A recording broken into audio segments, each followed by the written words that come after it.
कभी कभी जिंदगी इंसान का इम्तिहान नहीं लेती, वो बस देखती है कि इंसान कितनी बार टूटकर भी खड़ा हो सकता है। और इस बार इम्तिहान था एक छोटे से किसान लड़के रज्जू का। पिछली बार बारिश ने धोखा दिया, इस बार किस्मत ना दे धोखा तो कुछ तो उग जाएगा। वो हल को जमीन पर खींचता है, लेकिन मिट्टी इतनी सख्त है कि टूटी नहीं। रज्जू, रुक जा बेटा, तेरी हड्डियां तोड़ लेगा ये खेत। हमारी किस्मत को तोड़ चुका है पहले ही। जब तक जमीन जिंदा है बाबा, तब तक बेटा हारा नहीं है। रज्जू की ये बात सुनने में बड़ी लगती थी, लेकिन पेट की भूख और सूखती जमीन के आगे ये जज्बा भी कमजोर था। रज्जू को देखो, दिन भर मिट्टी खोदता है और रात को तारे गिनता है। लगता है ऊपर से ही फूटी किस्मत लेकर आया है। इसके खेत में तो घास भी सोच के उगती है कि कहीं सूख ना जाए।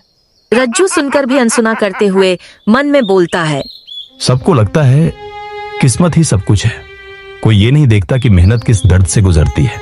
हर गांव में एक ऐसा होता है जो सबके तानों का निशाना बनता है। रज्जू वही था, लेकिन उसे नहीं पता था कि जिस किस्मत को सब फूटी कह रहे थे, वही एक दिन उसके नाम का इतिहास लिखेगी। रात को घर के अंदर रज्जू अपने पिता को सुलाकर खुद सोता है। उसका चेहरा थका हुआ है, लेकिन आंखों में उम्मीद है। कुछ सपने आंखें बंद करने पर नहीं, दर्द सहने पर आते हैं। रज्जू को सपना आता है, अंधेरा, जंगल, एक चमकता हुआ पत्थर, एक आवाज गूंजती है। जिसे सब फूटी किस्मत कहते हैं, उसी के हाथ भाग्य की चाबी लगेगी, लेकिन कीमत चुकानी होगी। रज्जू अचानक पसीने से भीगकर उठता है। ये जगह तो मैंने पहले कभी नहीं देखी। ये पत्थर, ये आवाज, ये सपना था या कोई रास्ता? सुबह रज्जू पिता से कहता है कि वो दवा लाने शहर जा रहा है। सावधान रहना बेटा, जंगल के पास मत जाना, वहाँ बहुत गड्ढे हैं। मैं कहीं गिर भी गया तो उठकर भाग्य खींच लाऊंगा बाबा। रज्जू निकलता है, लेकिन दवा की दुकान की जगह वो पगडंडी पकड़ता है जो जंगल की तरफ जाती है। कभी कभी इंसान को वो रास्ता खींचता है जो उसकी किस्मत लिख चुका होता है, और रज्जू अब उसी रहस्य की ओर बढ़ रहा था। जंगल के पास की पहाड़ी से फिसलकर रज्जू नीचे गिरता है। धूल उड़ती है, और जब वो होश में आता है, सामने एक पुरानी गुफा है, ठीक वैसी ही जैसी सपने में देखी थी। ये वही गुफा है, वही पत्थर। सपना नहीं था, ये सच्चाई है। रज्जू पत्थर की ओर कदम बढ़ाता है। उस पर कुछ लिखा होता है, जिसे सब फूटी किस्मत कहते थे। अब उसके हाथ में था वो भाग्य, लेकिन किस्मत जब पलटती है तो कीमत भी मांगती है, और रज्जू को उसकी कीमत चुकानी ही होगी। रज्जू डर और जिज्ञासा के साथ गुफा में आगे बढ़ता है। पत्थर के पास आते ही तेज सफेद रोशनी फैलने लगती है। हवा अचानक तेज हो जाती है, जैसे कोई शक्ति जाग रही हो। इतनी तेज रोशनी, ये क्या हो रहा है? रुक जा, अब तेरा सामना होगा उस सच्चाई से जो तुझसे अब तक छुपी थी। जैसे ही रोशनी कम होती है, सामने एक लड़की प्रकट होती है। सफेद रेशमी वस्त्रों में, पीठ पर हल्के सफेद पंख, बाल हवा में लहराते हुए। चेहरा शांत, लेकिन आंखों में चेतावनी। उसके पैरों के नीचे जमीन थोड़ी ऊपर उठती है, जैसे वो हवा में चल रही हो। कौन हो तुम? इंसान हो या कुछ और? मैं वही हूँ जो तुमने कभी चाहा था, पर जिसको समझने के लिए तुम्हें सब खोना होगा। वो लड़की कोई आम इंसान नहीं थी, वो थी भाग्य की रक्षक, एक रहस्यमयी शक्ति जो सिर्फ उसे दिखती है जो अपने कर्मों से भाग्य को छूने की काबिलियत रखता है। गुफा में अब दीवारें हल्की चमकने लगती हैं। उन पर रज्जू के जीवन के पुराने दृश्य उभरते हैं। माँ की मौत, खेत की बर्बादी, लोगों के ताने। रज्जू अवाक रह जाता है। ये सब जो तूने सहा, वो किसी श्राप का परिणाम नहीं था, ये तेरा प्रशिक्षण था। अब वक्त है कि तू समझे, तेरा कर्म ही तेरा भाग्य है। मतलब ये सब पहले से लिखा था? भाग्य लिखा नहीं जाता, कमाया जाता है। और अब तुझे 3 द्वार पार करने होंगे। हर द्वार तेरे कर्मों की परीक्षा लेगा। गुफा की दीवार में एक हिस्सा अचानक फटता है। वहाँ एक विशाल पत्थर का द्वार बनता है। उस पर 3 शब्द चमकते हैं, स्वीकार, साहस, बलिदान। पहला द्वार है स्वीकार। तुझे अपना अतीत स्वीकार करना होगा। वो अपमान, वो चोट और वो डर जिससे तू अब तक भागता रहा। अगर भाग्य पाना है तो मुझे खुद से लड़ना होगा।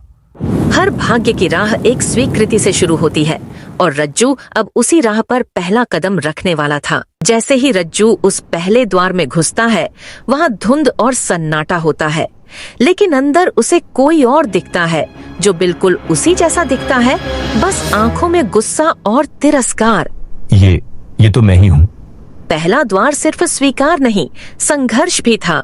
रज्जू की असली लड़ाई अब शुरू हुई थी, अपने आप से।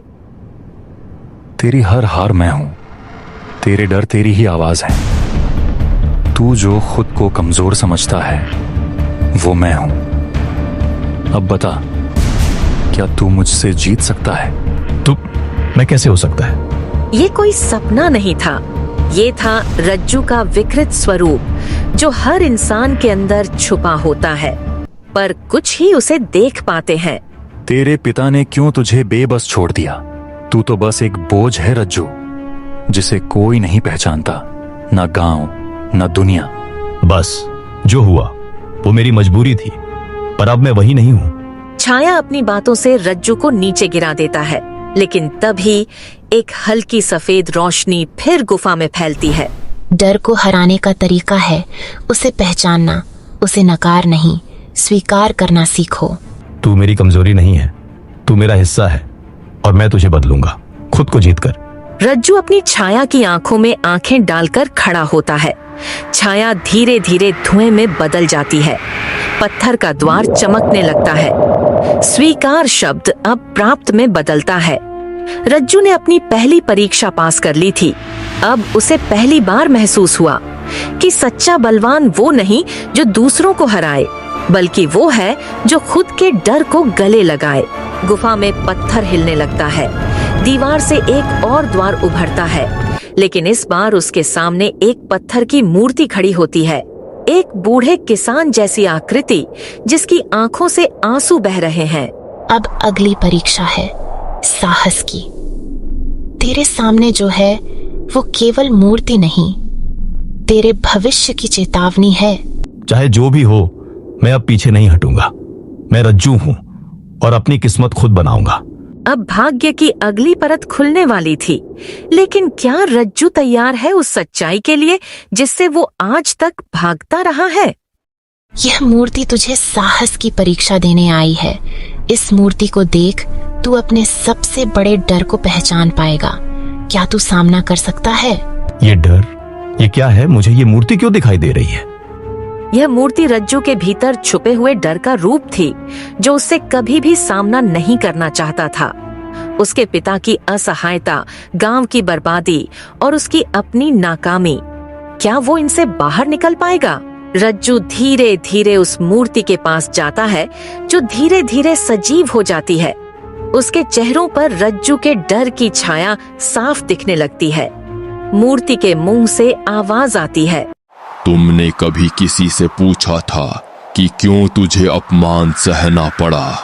क्या तुमने कभी सोचा था कि वो जो तुमसे लड़ रहे थे वो कोई और नहीं, तुम्हारी अपनी ही नाकामी थी? नहीं, मैं हार नहीं सकता। ये डर मुझे और नहीं हरा सकता। अब यह तेरा साहस ही तुम्हारा मार्गदर्शन करेगा। अगर तुम डर के सामने खड़े हो तो तुम्हारी राह कभी नहीं रुक सकती। यहाँ रज्जू को समझ में आया, साहस सिर्फ डर से भागने का नाम नहीं, बल्कि डर के सामने खड़ा रहने का नाम है। अब उस मूर्ति का डर खत्म हो गया था, लेकिन नया द्वार उसे और ज्यादा कठिनाई की ओर ले जाने वाला था। गुफा की दीवार में एक और दरवाजा उभरता है और यह पहले से कहीं ज्यादा प्राचीन और कठिन लग रहा है। दरवाजे के पास एक और शिला पर शब्द खुदे हुए होते हैं, बलिदान। अब तुम्हारी परीक्षा का असली रूप सामने है। यह बलिदान का दरवाजा है। तुम्हें खुद को न्योता देना होगा और फिर अपनी किस्मत से जूझना होगा।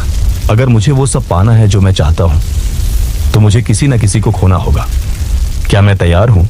रज्जू की राह अब पहले से कहीं ज्यादा कठिन थी, क्योंकि भाग्य वो नहीं है जो हम चाहते हैं, बल्कि वो है जो हमें बलिदान के बाद मिलता है।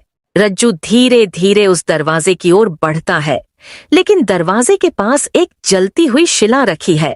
जैसे ही वह हाथ बढ़ाता है, शिला से अचानक कड़ी ठंडी हवा निकलती है। रज्जू को समझ में आता है कि यह केवल एक शारीरिक नहीं, मानसिक बलिदान होगा। अगर मुझे अपना सपना चाहिए तो ये रास्ता आसान नहीं है। कभी कभी हमें किसी अपने को खोने का डर होता है, लेकिन अगर उस डर से आगे बढ़ जाएं, तो भाग्य का रास्ता खुलेगा। रज्जू को अब यही करना था। यह रास्ता था साहस से बलिदान तक का। रज्जू बलिदान का द्वार पार करता है। तेज सफेद रोशनी फैलती है और उसकी आंखें बंद हो जाती हैं।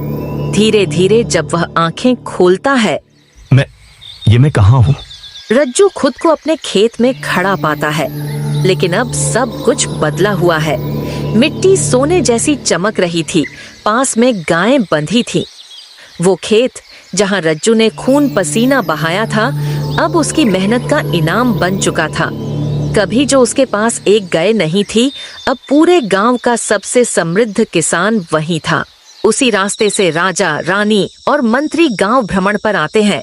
लोगों के साथ वही पुराने कुछ लोग जो रज्जू को ताने मारते थे। रज्जू को देखकर सब रुकते हैं।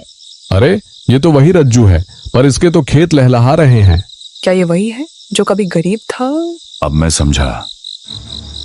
ये जो सामने खड़ा है, ये केवल किसान नहीं, ये कर्म का प्रतीक है। राजा रज्जू के पास आता है और सबके सामने हाथ जोड़कर झुकता है।